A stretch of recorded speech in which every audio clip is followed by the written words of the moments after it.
Ses voies sont insondables, n'est-ce pas? Merveilleux Seigneur, qu'il est doux de lui faire confiance. Je suis sûr que vous avez passé des moments merveilleux ce soir. En ouvrant la porte, là, il y a quelques instants, d'entendre sœur Gertie chanter ce vieux cantique « Tiens bon, encore une heure ». Cela m'a rappelé des souvenirs de ma petite église, juste avant que je parte, la fois précédente, pour aller sur les champs de l'œuvre missionnaire. En ce moment, je regarde « Chercher Dieu premièrement », ici, en face, sur cette vieille poutre. Je me rappelle que c'est Sammy Davidson qui a peint cela là-dessus, il y a environ 25 ans. Et de l'autre côté, je crois qu'il y a « Où passerez-vous l'éternité ?» Réfléchissez-y. Et juste ici, il y avait une femme au puits et Daniel dans la fosse aux lions. Oh là là, beaucoup de choses se sont passées depuis. Il était presque 17 heures cet après-midi quand j'ai reçu un appel d'urgence. À environ 50 ou 60 kilomètres d'ici, à la campagne, une femme mourante. Une amie très chère, la mère de Georgie Carter. Je savais qu'il y aurait beaucoup de ministres ici, capables d'assurer la relève jusqu'à ce que je sois revenu. Edith aussi est très mal en point. Et pendant que nous étions là, le Seigneur Dieu est entré en scène. Sœur Carter est loin d'être mourante. Donc, nous sommes reconnaissants de cela. Et maintenant, c'est bientôt l'heure du service de communion. Je pense qu'il compte faire cela vers les minuit. À quelle heure as-tu prévu de la donner? N'importe quand, dès que nous... Combien vont prendre la communion ce soir? Faites voir vos mains. C'est merveilleux. Très bien, je veux juste dire un mot ou deux. Je vais peut-être poser ma montre ici pour environ 10 ou 15 minutes. Et nous commencerons la communion. Maintenant, l'aimez-vous? Amen. Et je sais que vous avez passé des moments merveilleux, n'est-ce pas? Tiens, mais c'est frère Thomas Kidd et sœur Kidd qui sont là, qui ont fait tout le trajet depuis l'Ohio. Je suppose qu'on les a déjà fait monter ici. Oh, c'est très bien. J'espère que c'est enregistré et que j'obtiendrai la bande. Vous savez, ils n'abandonnent pas. Ils sont à quelques jours d'avoir 100 ans. Mais c'est ce qui fait que je garde courage. C'est de voir des gens comme eux. Pensez-y, je suis un vieil homme, et même avant que je sois né, ils prêchaient l'Évangile. Et alors, me voici un vieil homme. Et eux, s'ils ne peuvent pas aller quelque part faire entendre leur voix, ils partent avec un magnétophone et vont d'hôpital en hôpital, de maison en maison, prêcher l'Évangile. C'est formidable. Amen. Je me réjouis à cause d'eux et de tous ceux qui ont eu part aux réunions ici. Maintenant, souvenez-vous, nous allons annoncer cela, si le Seigneur le veut, là, dès que l'Église sera achevée, ce qu'il prévoit vers le 10 février. Alors, nous allons, si le Seigneur le veut, nous voulons prendre au moins 8 ou 10 jours, ou peut-être 2 semaines, sur les 7 sceaux de l'Apocalypse. Nous enverrons d'ici des cartes à nos visiteurs d'un peu partout, pour les informer bien à l'avance. Et alors, s'ils décident de venir, eh bien, cela nous fera vraiment plaisir de vous accueillir. Et peut-être le Seigneur nous accordera une autre manifestation de sa présence, comme il l'a fait la dernière fois, quand nous avons terminé les 7 âges de l'Église. Si jamais vous désirez prier pour quelqu'un, eh bien, pensez à moi tout le temps, parce que je suis quelqu'un qui en a vraiment besoin. Maintenant, ça me gêne un peu de prendre ces 10 ou 15 minutes ici pour dire un petit quelque chose avant que nous commencions. Mais courbons la tête un instant. Seigneur Jésus, oh, un jour la bataille sera terminée. Et il n'y aura plus de malades pour qui prier, et il n'y aura plus de pécheurs qui se repentent.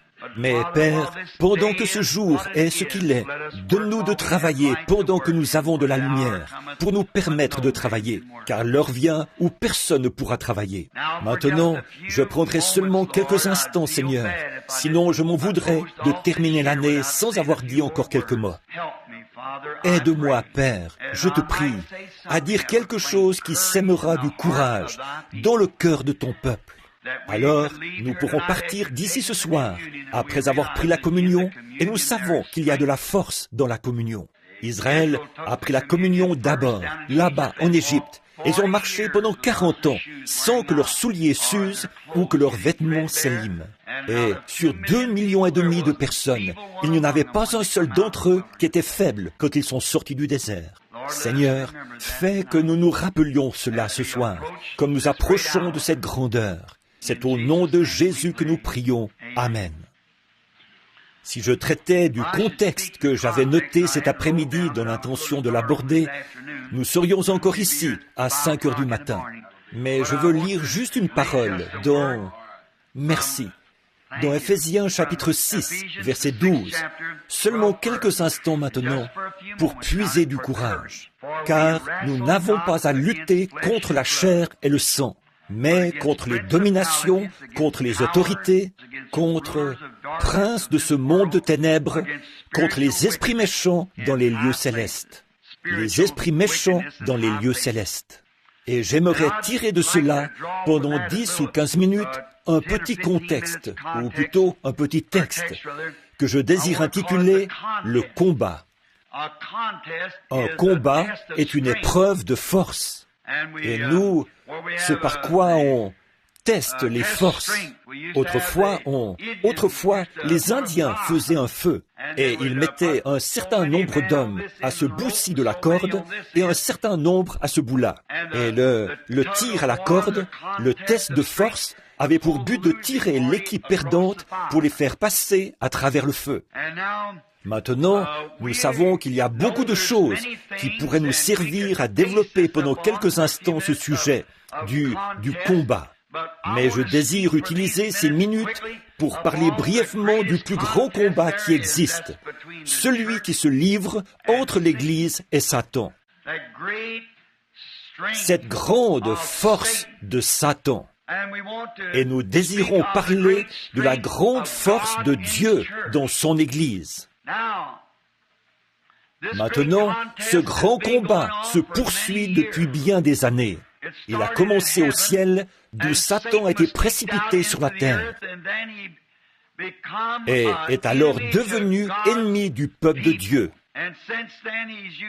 Et depuis lors, il a employé toute sa force et toute sa stratégie pour essayer de tirer le peuple de Dieu sur les feux ou dans les feux. Et nous savons qui a le plus de puissance. C'est Dieu. Et Dieu, quand il a donné à son peuple la meilleure chose pour combattre Satan, il lui a donné sa parole. En effet, parce que la parole est Dieu, et qui est plus fort que Dieu? Donc, la parole est Dieu, et la parole devient notre force. Dieu, dans l'Église, devient la force de celle-ci pour tirer Satan dans ses feux qu'il a fait. Et la lutte se poursuit. Or, Jésus a dit dans Marc 16, « En mon nom, ils chasseront les démons. » Bon, je sais que c'est un vieux dicton que les gens, ou il y a un vieux dicton et en fait, il n'est pas si vieux. Les gens ne croient pas aux démons aujourd'hui. Mais ce qu'il faut faire, à mon avis, c'est connaître votre ennemi. Et connaître votre ennemi et vous entraîner pour le combat que vous allez livrer lorsque vous le rencontrerez. Parce que vous allez le rencontrer. Et le connaître son point fort. Ensuite, vous entraînez pour le combat qui se livrera lorsque vous le rencontrerez. Car une chose est sûre, vous allez le rencontrer. Donc, entraînez-vous pour ce combat. Maintenant, s'entraîner au combat, c'est comme ce que fait un boxeur.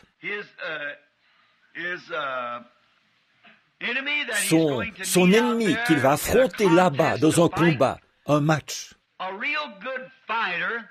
Un très bon boxeur, d'habitude, il connaît et il étudie son adversaire. Il étudie ses frappes, sait d'où il décoche ses coups, s'il se penche en avant, s'il reste en arrière, s'il se bat de la main droite ou de la main gauche. Il étudie tout ça. Et si c'est un bon boxeur intelligent, il va se trouver un partenaire d'entraînement qui se bat exactement comme son adversaire. Car il connaîtra alors tous ses coups lorsqu'il arrivera là-bas. Je trouve que ça, c'est une très bonne chose à faire pour les chrétiens. C'est vrai. Et maintenant, si vous voulez commencer à vous entraîner, commencez par Jean 3,16, la règle d'or. Commencez tout de suite avec cela, ce qui vous fera entrer sur le ring. Ensuite, entraînez-vous pour les coups qui mettent KO, parce que vous devrez les utiliser. Ça, tout le monde le sait. Vous devez vous entraîner à frapper votre ennemi.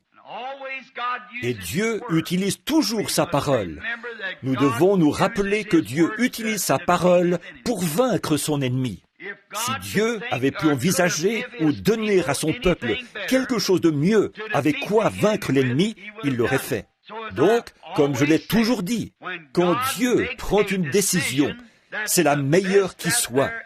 Il n'a jamais besoin de modifier ses décisions. Alors, la première décision, ce que Dieu a donné à son peuple dans le Jardin d'Éden comme moyen de combattre l'ennemi, c'était sa parole. Ils étaient fortifiés par sa parole. Alors, l'ennemi va étudier notre stratégie par la parole. Et Satan, donc, a étudié tout cela si parfaitement que lorsqu'il est venu à Ève, il avait la meilleure stratégie qu'il pouvait utiliser sur elle. C'était de raisonner avec la parole. Or, vous ne devez jamais raisonner avec la parole de Dieu. Croyez-la, c'est tout. Ne cherchez pas à l'expliquer. Ne cherchez pas à la comprendre. En effet, vous ne pouvez pas comprendre Dieu. Et alors, Dieu est la parole. Et elle est faite pour être crue, c'est tout. Et c'est là notre force, d'accepter simplement la parole. Et tout le monde sait qu'une semence dans la bonne sorte de terre produira selon son espèce. Nous recevons simplement la parole. Et voilà qu'Ève s'est arrêtée pour raisonner lorsqu'elle lui a cité la parole. Dieu a dit, vous ne devez pas en manger, car le jour où vous en mangerez, ce jour-là, nous mourrons. Et Satan ne lui a pas donné tort. Il a dit, certainement, c'est vrai. Mais il a dit, tu vois, vous avez besoin de lumière nouvelle, quelque chose d'un peu différent de ce que Dieu avait dit. Et si vous faites cela, vous serez un peu plus intelligent. Vos yeux s'ouvriront. Mais elle a dit, eh bien, Dieu a dit que nous mourrions. Il a dit, oh, certainement que... Voyez, voilà, juste ce petit bout-là. Certainement que vous ne mourrez point. Mais Dieu a dit que vous mourriez. Un point, c'est tout.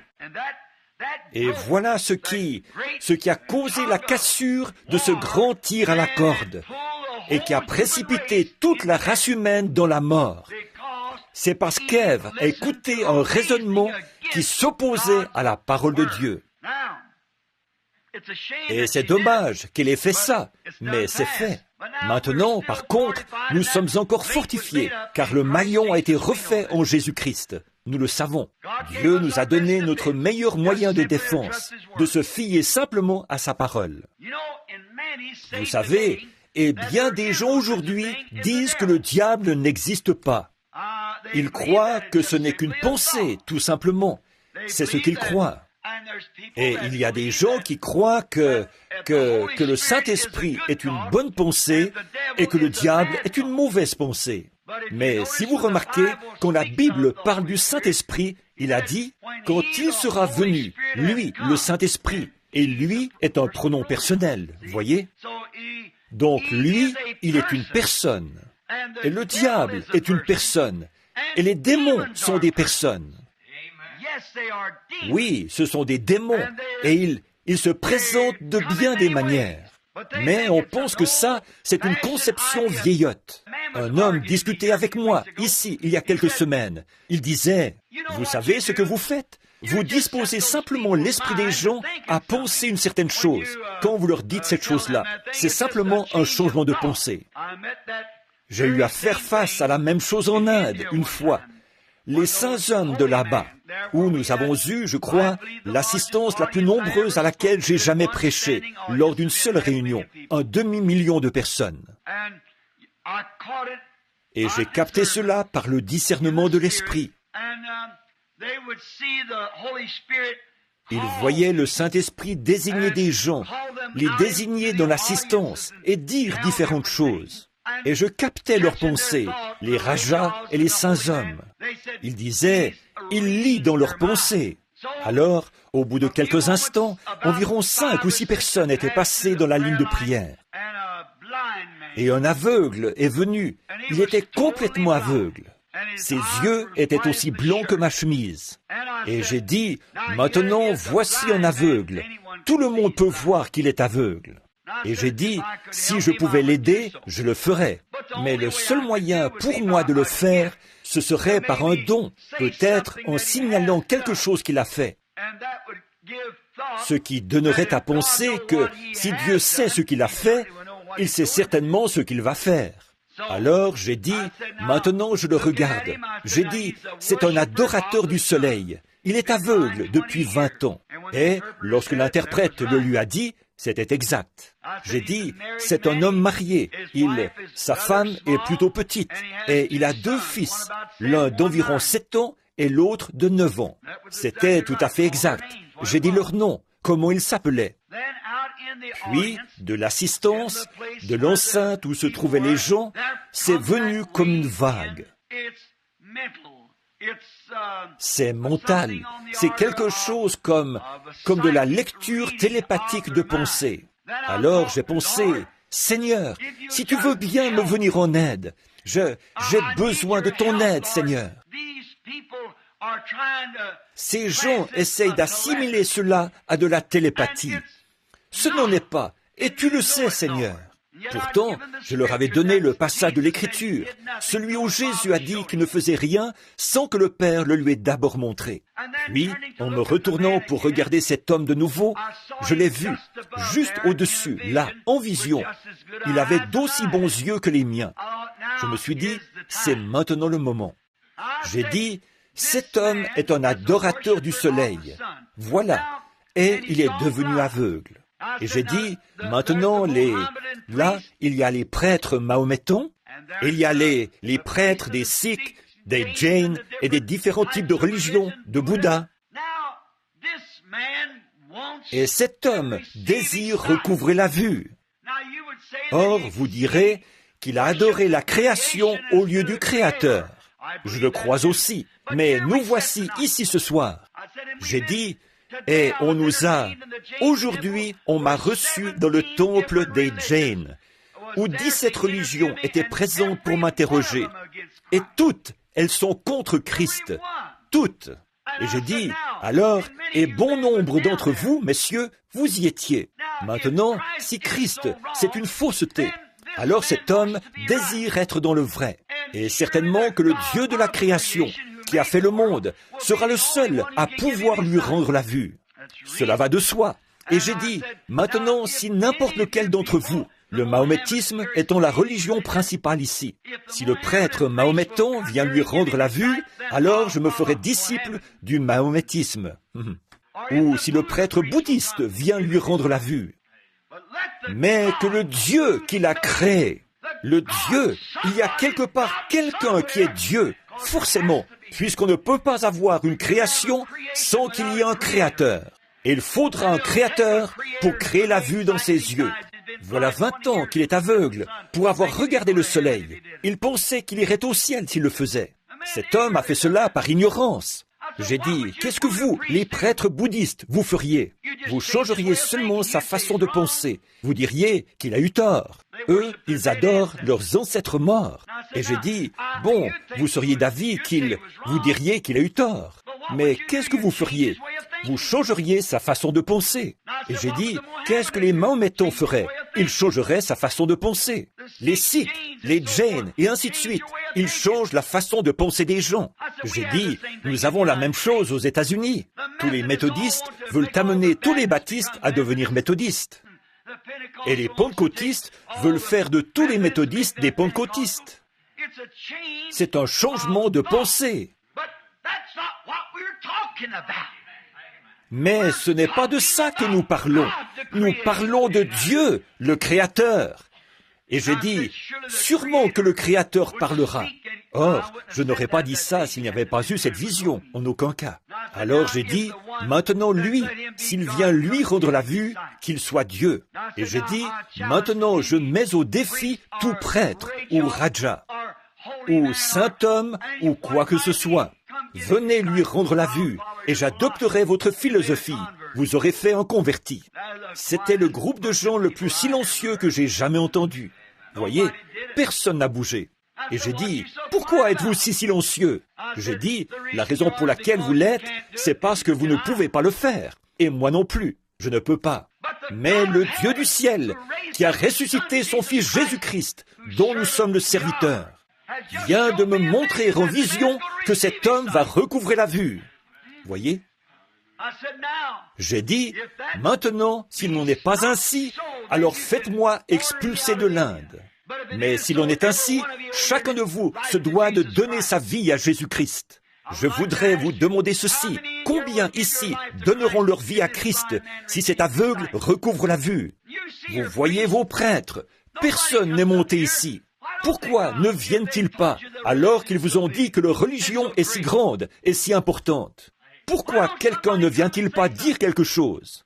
Personne n'est venu. J'ai dit, alors vous, dans l'auditoire, si vous voyez cet aveugle qui est ici présent, et là, un médecin est venu examiner ses yeux, il a secoué la tête, il a dit, il est aveugle. Alors j'ai dit, bien sûr qu'il est aveugle, mais j'ai dit, si Dieu lui rend la vue, combien d'entre vous serviront Jésus-Christ? Et à perte de vue, devant moi, des océans de mains noires. Je me suis tourné vers l'homme, j'ai dit, Seigneur Jésus, qu'on sache que tu es Dieu. L'homme m'a sauté au cou. Et il y avait là le maire de Bombay, assis là. Il lui a aussi sauté au cou. Il voyait aussi bien que n'importe qui. Qu'est-ce que c'est? C'est réellement une puissance. Dieu est Dieu, et Satan est Satan. Si vous ne croyez pas au diable, au début, quand j'ai commencé, je me heurtais contre lui tous les jours. Ne me dites pas que le diable n'existe pas, parce que je sais que ce n'est pas vrai. Je dois me battre avec lui tous les jours. Alors je sais que le diable existe. Et il faut avoir reçu un bon entraînement quand on le rencontre. Pas un entraînement par la psychologie, pas un entraînement par l'instruction, mais un entraînement par le Saint-Esprit. La puissance de Dieu dans sa parole pour la manifester. Connaissez votre ennemi. Oh, qu'il est cruel! Comme j'aimerais rester là en ce moment et insister là-dessus. Parcourir la Bible pour vous montrer tout au long l'homme qui s'est trouvé face à face avec lui. Comment, dans le combat contre l'ennemi, ils se sont fortifiés par la parole de Dieu. Noé a vécu cette expérience. Il savait que Dieu lui avait dit qu'il allait pleuvoir. Et le combat faisait rage entre la science et la parole de Dieu. La science qui dit que cela ne peut pas arriver. Dieu qui a dit que cela arrivera. Amen. La même chose existe aujourd'hui. Cela arrivera. Et cela arrive. Les démons existent, mais Jésus les a chassés. Et il a donné à son Église l'autorité de faire de même. Chassez les démons en mon nom. Il a chassé 7 démons d'une jolie femme un jour. Et il a dit, lorsque l'esprit impur est sorti d'un homme, il va dans des lieux arides. Puis il revient, amenant avec lui 7 autres démons. Donc, ça montre bien que si cet homme a été purifié de démons, quelque chose qui se trouvait en lui était sorti. Un démon était sorti. Maintenant, lorsque le diable est sorti, Dieu donne à Dieu la possibilité d'entrer. Donc, lorsqu'il sort, il faut laisser entrer le Saint-Esprit. Non, restez pas là. Sinon, si vous vous repentez seulement de vos péchés et que vous poursuivez votre chemin, alors vous serez pire que jamais. Mais ce lieu que Satan habitait et occupait autrefois, qu'il soit rempli du Saint-Esprit de Dieu. Et là, vous aurez en vous la force de la parole de Dieu manifestée, et vous chasserez les démons. Le combat se poursuit. Les lumières du soir brillent. Le Saint-Esprit de Dieu est présent. Et maintenant, dans environ 3 minutes, ce sera le moment où les sifflets vont retentir. Il sera minuit. Alors, comme nous quitterons ce bâtiment pour rentrer à différents endroits et dans nos foyers, et pour affronter l'extérieur, pour affronter le monde, n'y allons pas comme nous l'avons fait dans le passé. Allons-y avec la puissance de sa résurrection. Allons-y au nom de Jésus-Christ, en dressant bien haut la bannière. Et avec la foi dans sa parole, pour pouvoir manier l'épée à 2 tranchants, en prenant le bouclier et l'armure complète de Dieu pour affronter l'ennemi. Parce qu'il devient chaque jour plus fort et plus puissant. Alors que l'ennemi vient comme un fleuve, l'Esprit de Dieu lève un étendard contre lui. Si nous sommes arrivés à la fin de ces choses et si c'est avec nous que les mystères de Dieu ont été menés à terme, alors nous cherchons plus de force, une force pour l'enlèvement, pour affronter une force plus terrible, ce qui enlèvera l'Église et l'emportera dans la gloire. Il faut absolument que nous ayons ça. Affrontons 1963 avec ce défi. Nous sommes les serviteurs du Dieu vivant. Et comme Shadrach, Meshach et Abednego d'antan, nous ne nous inclinerons pas devant les démons de ce monde et nous ne retirerons pas ce que nous avons dit. Au contraire, continuons le combat. Je ressens ce soir, pendant que nous tendons l'oreille pour entendre ces sifflets, un peu ce que David a ressenti cette nuit chaude et redoutable, où il s'était tendu là-bas, sous les buissons du mûrier, alors que l'ennemi était en éveil. Quelle heure cela a dû être pour David! Quel moment pour lui étendu là! Il ne savait pas de quel côté se tourner. Il ne savait pas quoi faire, parce qu'il savait qu'ils étaient plus nombreux que lui. Mais tout à coup, il a entendu un bruit de vent qui soufflait dans les cimes des buissons. Il a su que Dieu marchait devant lui et il est allé au combat. C'est un peu ce que je ressens ce soir, après le message d'hier soir. Je me trouve à l'heure la plus sombre à laquelle j'ai jamais fait face de toute ma vie. Je me sens comme Ésaïe au temple, après avoir vu ses anges. Je suis un homme dont les lèvres sont impures, et j'habite au milieu d'un peuple dont les lèvres sont impures. Mais écoutez, je dois affronter cela d'une façon ou d'une autre. Seulement, j'attends d'entendre passer ce souffle dans les buissons du mûrier, afin d'aller affronter l'ennemi, où qu'il soit. Que Dieu nous aide à le faire. Maintenant, je crois qu'il est minuit moins 1. Et 1962, avec tout son passé, laissons-le être du passé. Levons-nous maintenant, chacun d'entre nous. Le combat se poursuit.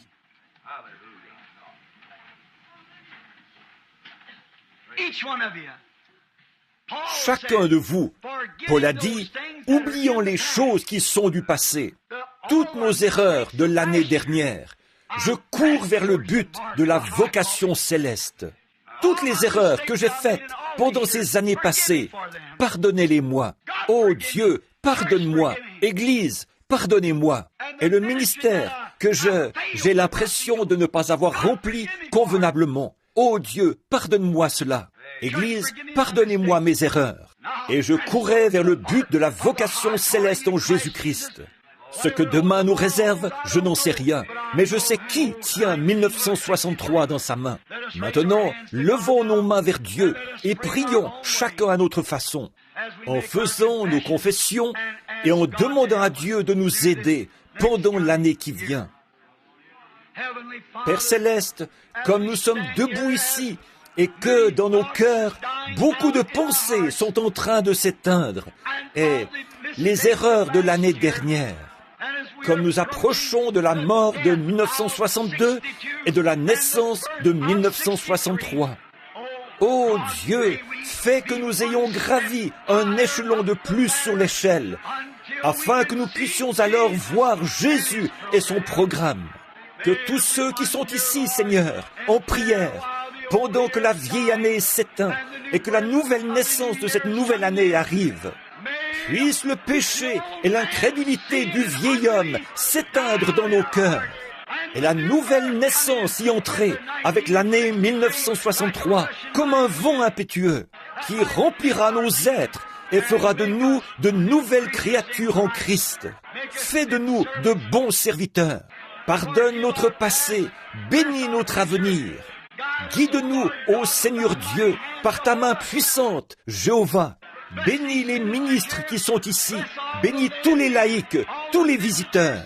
Sois avec nous, Seigneur. Nous sommes tes serviteurs et nous nous livrons entièrement à toi pour 1963, afin que la puissance de ton esprit puisse avoir plus de prééminence dans notre vie et dans notre être. Aide-nous, ô Dieu, pardonne-nous et aide-nous, nous t'en prions. Suscite des hommes puissants, suscite de puissants combattants de la foi. Cette année, Seigneur, ouvre cette manne cachée, ce roc sous le rocher, pour que nous puissions voir le programme de Dieu. Coiffe la pyramide de notre vie, Seigneur. Place la pierre de fête, Jésus-Christ, sur chacun de nous sans exception. Que ces grandes et magnifiques saintes bénédictions soient sur nous tous. Que le feu du Saint-Esprit vienne sur nous. Que la puissance de la résurrection soit manifestée. Ô Dieu, combien nous te remercions ce soir. Nous sommes à toi. Nous nous livrons totalement à toi, Seigneur. Alors que je vais là-bas, ne sachant ni où, ni comment, ni ce que je ferai, je mets ma confiance en toi, Dieu Tout-Puissant, que tu me guideras, moi, ton serviteur inutile, afin que je sois utilisé pour l'honneur et la gloire du Tout-Puissant. Accorde-le, Père. Accueille nos prières, bénis nos efforts. Guéris ceux qui sont malades et affligés, tant spirituellement que physiquement. Et fais de nous tes serviteurs. Nous sommes l'argile, tu es le potier.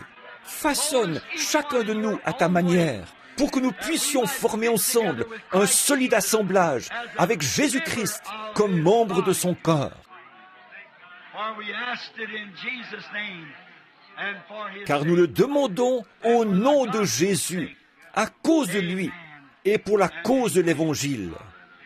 Amen et Amen.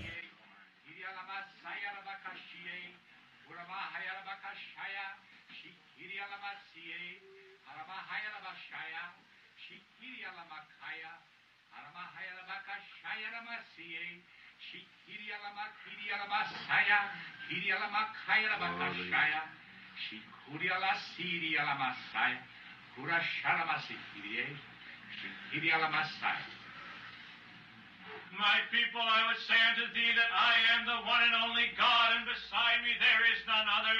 I am the Lord of creation. I am the Word that became manifested unto thee. I am the Word that comes before thee even this night by the power of the Holy Ghost.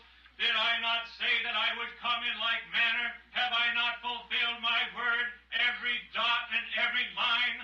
O my people, I say unto thee, look up, for thy redemption draweth nigh, and it is even at the gates.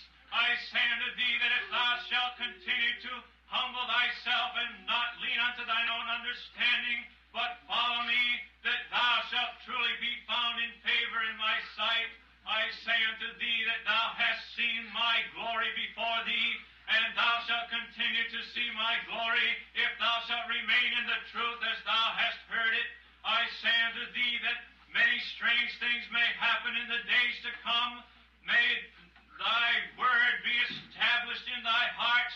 May it be written in thy life, that thou shalt not turn to the right nor to the left, but keep thine eyes single unto me, for I am a jealous God, and the days are coming to an end, when all truth shall be revealed unto thee, and thou shalt stand alone, and yet thou shalt yet be together. And I say unto thee that none shall go away, none shall be left desolate. None shall be left without a guide. None shall be left without truth. None shall be left without comfort. None shall be left without their God, for I am thy God, and I am in thy midst. I see my people, I have heard their afflictions, I hear their cries unto me, and I shall deliver thee, even as I delivered my people of old out of Egypt. I shall deliver thee, even as I have come in the fullness of my presence, even as I have come in great power and in revelation. I shall be with thee. Stand fast and move not. Thus saith the Lord. Merci, Dieu notre Père. Nous te remercions pour cette exhortation du Nouvel An qui nous fait repartir avec l'espérance et la consolation de savoir ceci grâce à ces paroles adressées à ces hommes qui n'étaient pas au courant. Le message est vrai et tu nous demandes d'y être fidèles.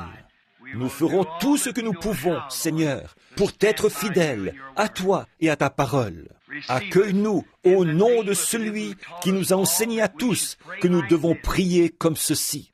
Notre Père, qui es aux cieux, que ton nom soit sanctifié, que ton règne vienne, que ta volonté soit faite sur la terre comme au ciel.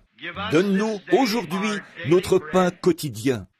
Pardonne-nous nos offenses, comme nous aussi nous pardonnons à ceux qui nous ont offensés.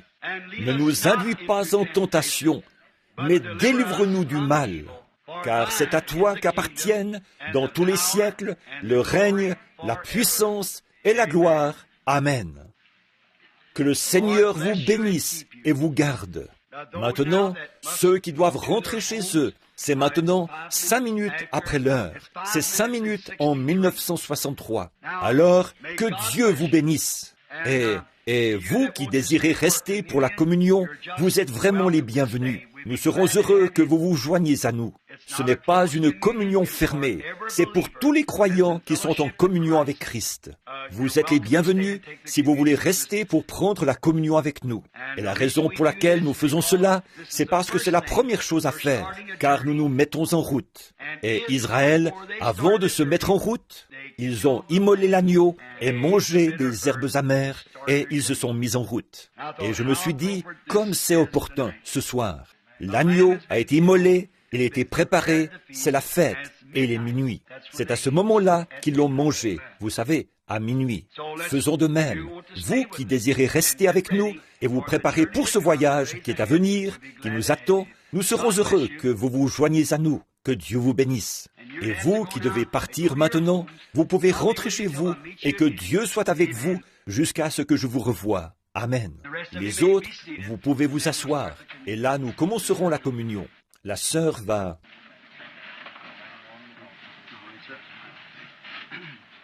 Très bien, monsieur.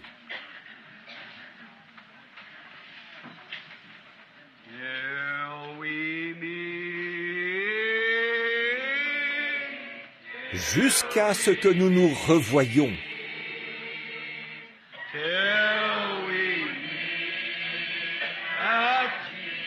Réunis aux pieds de Jésus. Jusqu'à ce que nous nous revoyions. Jusqu'à ce que nous nous revoyions.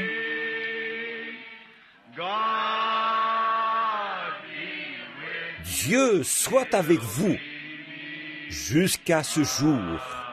Chantons-le de nouveau pendant que nous attendons, vous savez, que ceux qui doivent partir soient sortis. Nous devons être au calme, car ceci est une chose très solennelle. Je vais lire quelque chose dans l'Écriture ici, dans un instant, quelque chose de très, très, très bon. Maintenant, chantons-le de nouveau. Jusqu'à ce que nous... Serrons la main à quelqu'un. S'il y a quelque chose qui ne va pas dans votre vie, et que la personne à qui vous avez fait du tort est ici, allez vers elle maintenant et réglez la chose.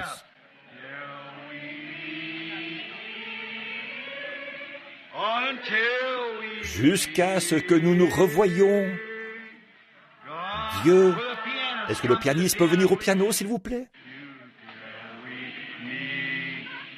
soit avec vous jusqu'à ce jour, jusqu'à ce que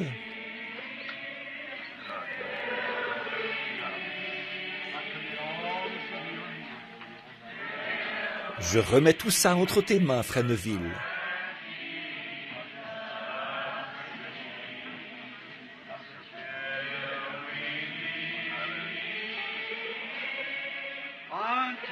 Jusqu'à ce que nous nous revoyions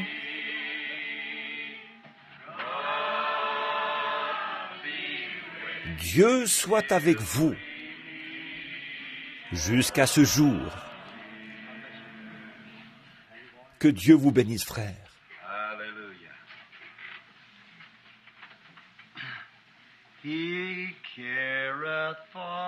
Il prend soin de toi. Il prend soin de toi.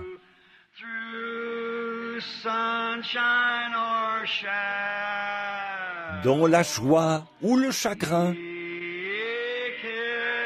il prend soin de toi. Chantons-le de nouveau. Il prend soin de toi.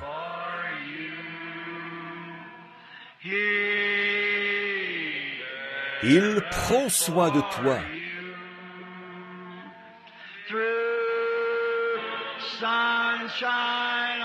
Dans la joie ou le chagrin, il prend soin de toi. C'est beau, n'est-ce pas? Chantons-le encore pendant que le calme se fait. Il ferme les yeux. De toi, il prend soin de toi.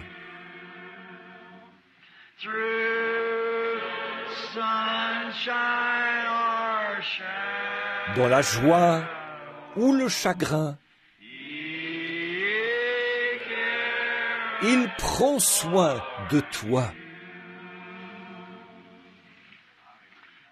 Père Céleste, nous sommes si heureux d'avoir découvert que cela est vrai. Pendant nos heures les plus sombres, ou quand le soleil brille, il ne nous délaisse ni ne nous abandonne jamais. Nous sommes si heureux de cela, de ce que notre confiance ne soit fondée sur rien d'autre que sur le sang de Jésus et sur sa justice. Nous ne nous confions pas, Seigneur, dans la gloire de ce monde. Nous ne nous confions, nous n'oserions jamais nous confier dans ses appuis, si agréables soient-ils. Nous nous appuyons, au contraire, entièrement sur le nom de Jésus. Combien nous te remercions, Père. Maintenant, nous sommes sur le point de participer à l'une des ordonnances naturelles, très peu nombreuses, que tu nous as laissées. L'une, c'était le baptême, l'autre, la communion, et la suivante, le lavage des pieds. Ô Dieu, nous y entrons donc de manière solennelle, sachant que cet agneau est l'agneau de la Pâque. Le grand voyage dans le désert était juste devant les enfants. Il fallait d'abord que le sang ait été appliqué sur le linteau de la porte, avant qu'on puisse manger l'agneau pascal. Ô Dieu, sonde nos cœurs en ce moment. Le sang est-il là, Seigneur? S'il n'y est pas, nous te prions de l'appliquer maintenant même, en ôtant nos péchés et en les couvrant. Alors, ils seront séparés de nous, Seigneur, les péchés de ce monde. Et ainsi, nous pourrons être saints et présentables devant notre Père. Maintenant, alors que nous venons prendre le corps et le sang versé de notre agneau, le Fils de Dieu, notre Sauveur, sonde nos cœurs pendant que nous lisons, Père, et fais que nous soyons à toi, car nous le demandons au nom de l'agneau Jésus-Christ. Amen.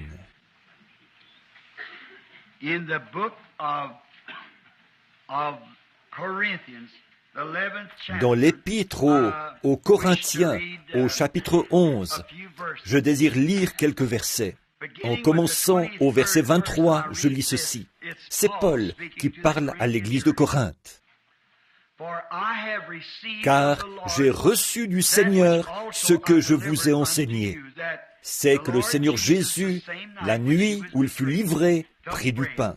Et, après avoir rendu grâce, le rompit et dit, « Prenez et mangez, ceci est mon corps, qui est rompu pour vous. Faites ceci en mémoire de moi. » De même, il prit la coupe. Et, après avoir soupé, prit la coupe. Mais, après avoir soupé, excusez-moi, je vais le relire.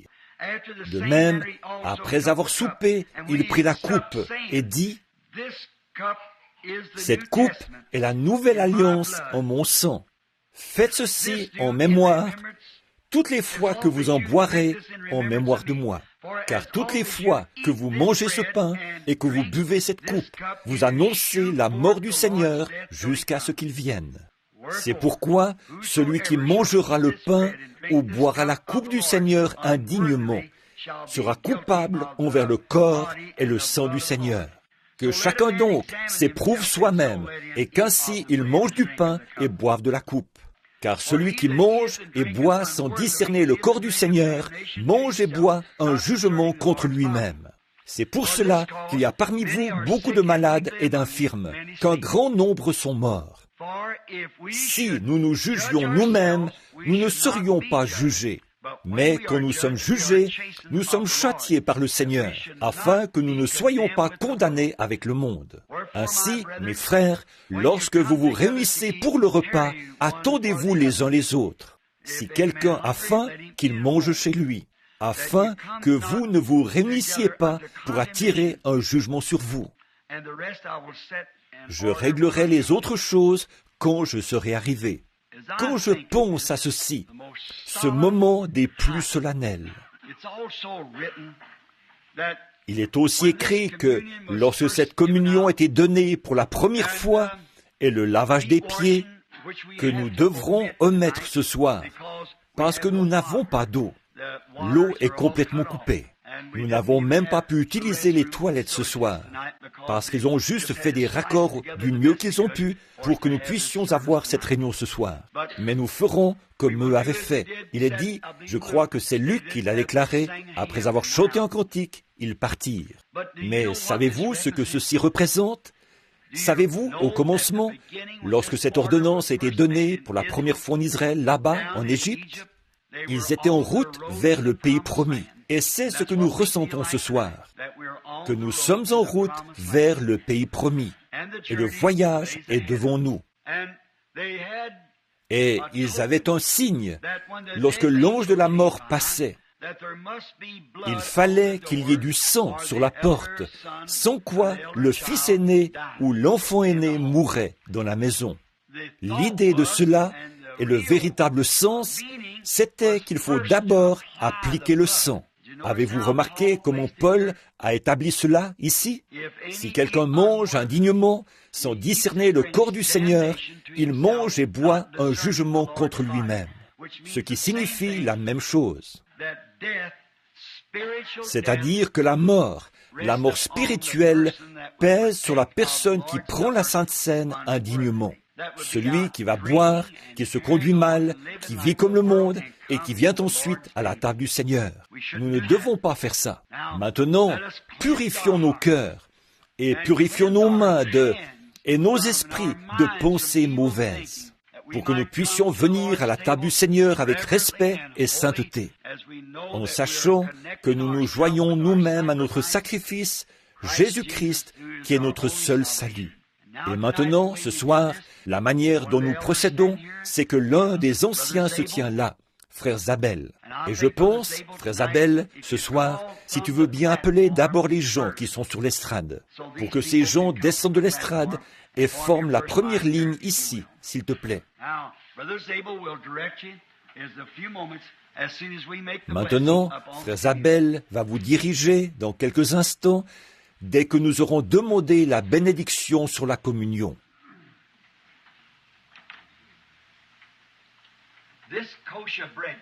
Ce pain cachère, il est fait par des chrétiens. C'est du pain sans levain. Et si vous remarquez, quand vous le mettez dans votre bouche, il est très rugueux. Ce doit être amer. C'est ridé, rompu, mélangé. Cela représente le corps rompu et mutilé de notre Seigneur Jésus. Oh, quand j'y pense, j'ai l'impression que mon cœur va s'arrêter. Quand je pense qu'il a été mutilé, brisé, frappé, le Fils de Dieu innocent. Savez-vous pourquoi il a fait ça? Parce que j'étais coupable. Et il est devenu moi, un pécheur. Pour que moi, par son sacrifice, je puisse être rendu semblable à lui, un Fils de Dieu. Quel sacrifice! Courbons la tête.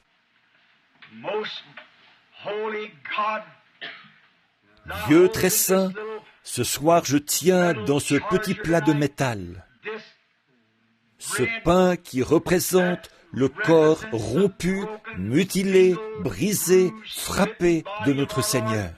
Alors que ce prophète s'est écrié, il était blessé pour nos transgressions, brisé pour notre iniquité.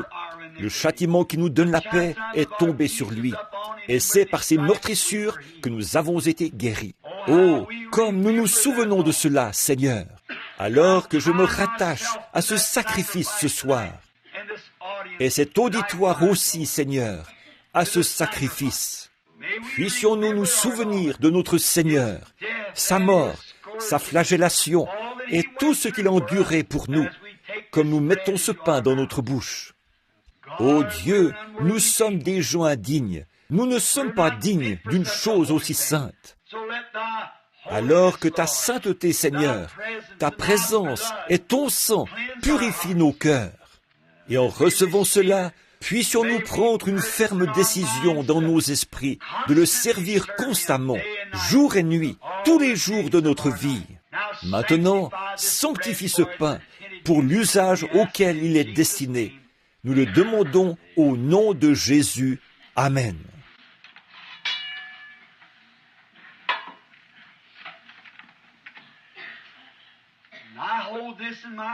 Et je tiens ceci dans mes mains, après environ 33 années de service, pendant lesquelles j'ai servi mon Seigneur. Et j'ai honte de moi-même. Mais je pense, que ferais-je si j'avais 2 vraies gouttes de son sang dans ma main ce soir? Qu'en ferais-je? Mais vous savez, j'ai dans mes mains ce soir, à ses yeux, quelque chose de plus grand, ce qu'il s'est acquis par son sang, son Église. Donc, lorsque je tiens ceci, le jus de ses raisins, je pense à cela. Il a dit, « Je ne boirai plus désormais du fruit de la vigne, jusqu'à ce que j'en boive de nouveau avec vous dans le royaume de mon Père. » Alors, remarquez, après que la guerre du péché sera terminée, la première chose que nous ferons lorsque nous arriverons de l'autre côté, ce sera de prendre la communion, la Sainte Seine. Courbons la tête maintenant, pendant que nous bénissons ce vin.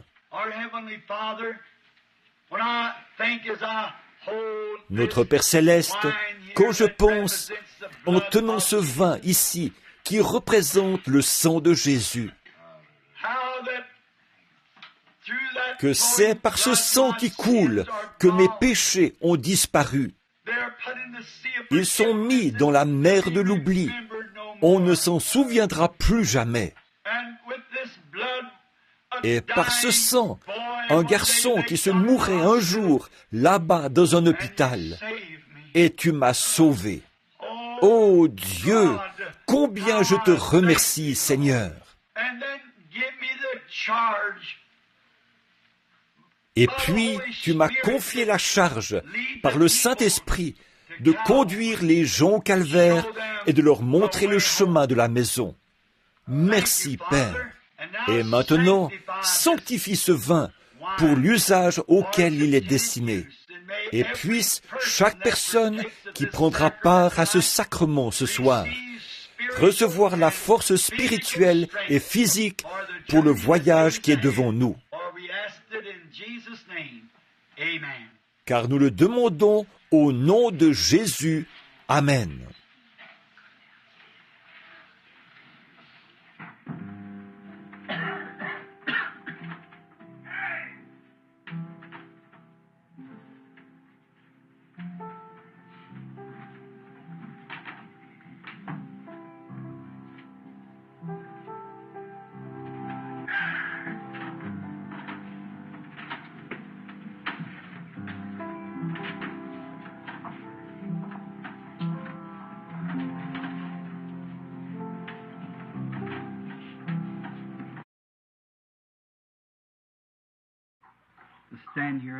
d'être debout ici à regarder les familles qui viennent. Et ce sera comme cela un de ces jours. Famille par famille, rang par rang, groupe par groupe, un par un. Lorsque nous le rencontrerons, quel moment ce sera, quand toutes les vies humaines qui ont été sur terre, qui ont cru en lui et se sont confiées en lui, se rencontreront là-bas, ce jour-là. Ce sera merveilleux, n'est-ce pas?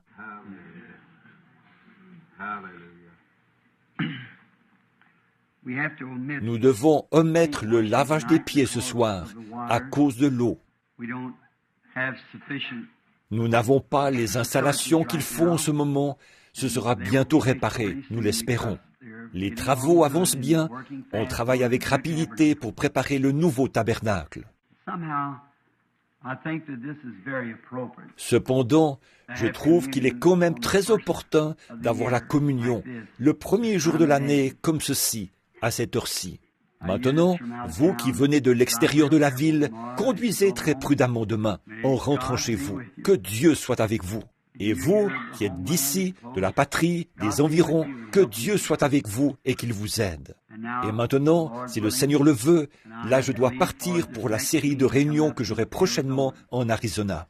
Et ensuite, Dieu voulant, je serai de retour parmi vous pour les 7 sauts, comme je l'ai promis. Je désire vraiment vos prières. J'ai réellement besoin de vous. Alors, n'oubliez pas de prier pour moi. Et puisse tout aller bien pour vous.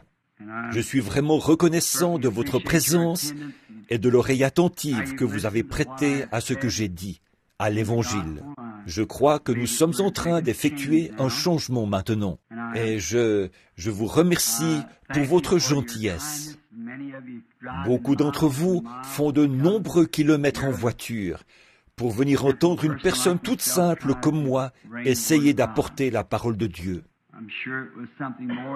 Je suis sûr que vous êtes aussi venu écouter quelqu'un de plus grand que moi, parce que moi, je n'ai rien à offrir. Je suis sans instruction, sans personnalité, en moi-même, je ne suis rien. Alors, quand je vois des gens qui font des centaines et des centaines de kilomètres en voiture, et debout à attendre ici, à 2 heures du matin, ce n'était pas pour quelque chose que moi je possède, c'est pour Christ. Je suis si heureux que vous l'aimiez. Et moi aussi, je l'aime. Et ensemble, nous l'aimons. Et parce que nous l'aimons, nous n'aurons jamais à nous séparer. Il se pourrait que nous nous séparions pour un peu de temps ici, alors que le temps passe, mais nous serons de nouveau réunis. Ma seule ambition a été d'essayer de conduire les gens à cet endroit. Et maintenant, pour commencer la nouvelle année, je veux vous dire, non pas « bonne année », mais je veux vous dire ceci, que Dieu vous bénisse. Et s'il le fait, vous aurez alors tout ce dont vous avez besoin pour l'année qui vient. Et j'ai confiance qu'il le fera. Et par sa grâce, nous allons essayer pendant cette prochaine année, s'il me prête vie et vous prête vie. Par sa grâce, j'espère que je serai un meilleur pasteur l'année prochaine que je ne l'ai été cette année. J'espère que je serai un meilleur serviteur pour Christ. Je ferai de grands efforts pour essayer de vivre plus près, plus fidèlement, pour apporter le message tel qu'il me le donne. Je vous l'apporterai de mon mieux, je ne retiendrai rien de ce qu'il voudrait que je vous transmette. Je ferai tout ce que je peux, et je sais que c'est aussi votre sentiment.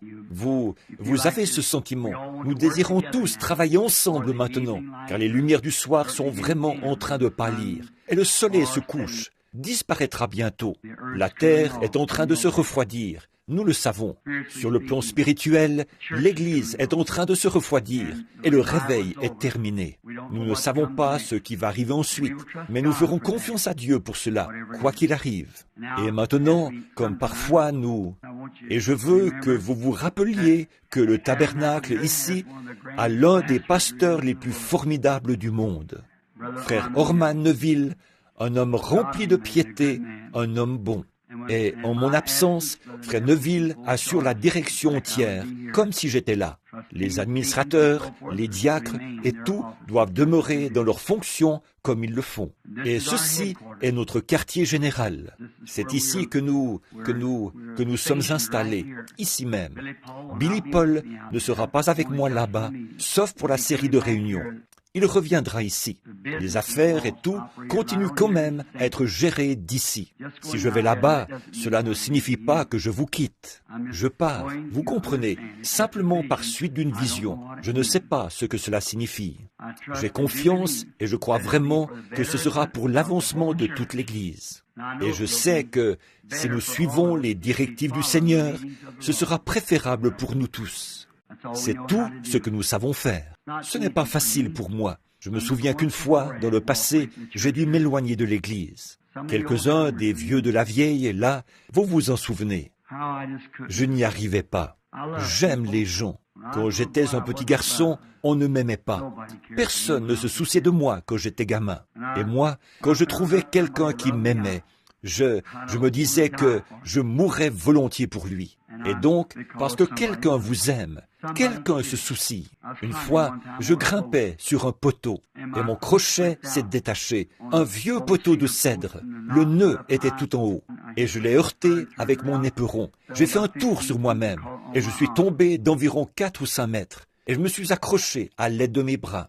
Une dame a crié et elle se tapotait comme cela. J'ai toujours aimé cette dame. Elle s'est souciée. Elle était quelqu'un qui s'était soucié. Et je me disais toujours que quelqu'un qui se soucie de moi, je l'aime. Il y a quelque temps, j'étais en ville.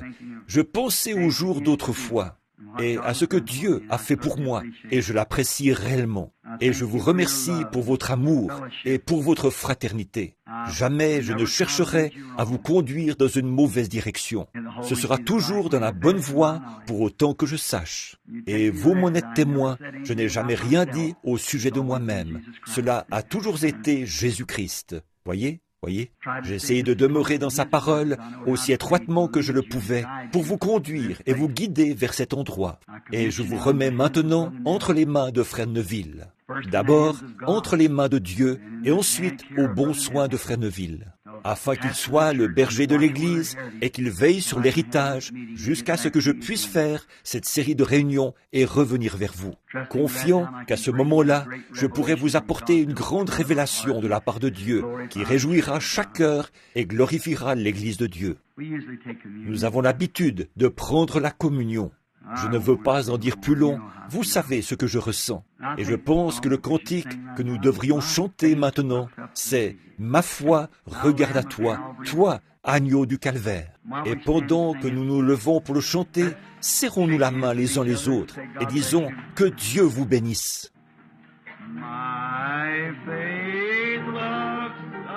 Ma foi regarde à toi. Dieu vous bénisse, mon frère. Que Dieu vous bénisse, sœur. Que Dieu vous bénisse, sœur. Sauf que Dieu vous bénisse, frère. Va et cours.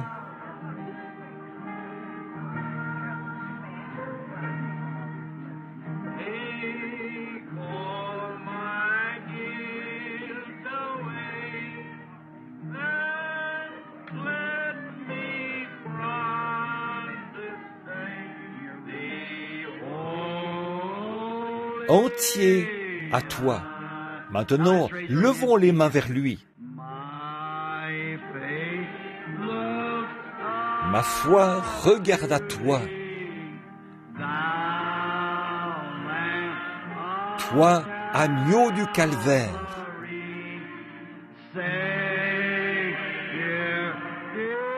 Sauveur divin.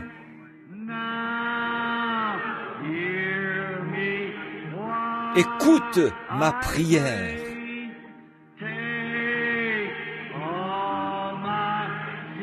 Efface toute ma culpabilité.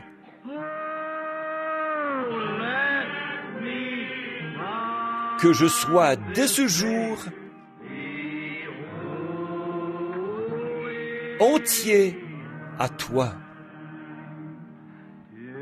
jusqu'à ce que nous nous revoyions. Chantons jusqu'à ce que nous nous revoyions. Tout le monde, en chœur maintenant. Jusqu'à ce que nous nous revoyions.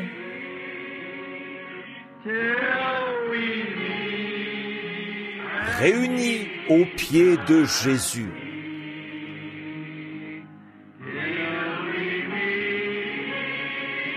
Jusqu'à ce que nous nous revoyions.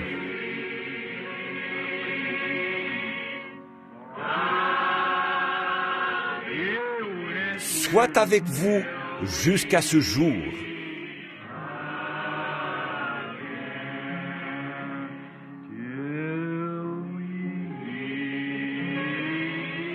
Jusqu'à ce que nous nous revoyions.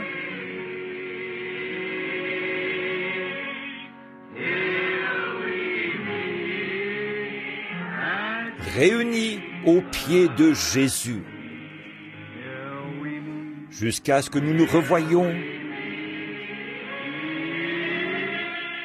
Jusqu'à ce que nous nous revoyions.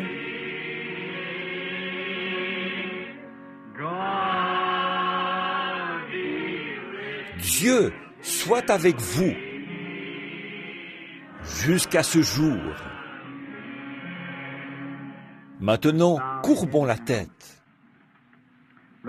Frère Neville, si tu veux bien terminer la réunion par la prière, que Dieu vous bénisse.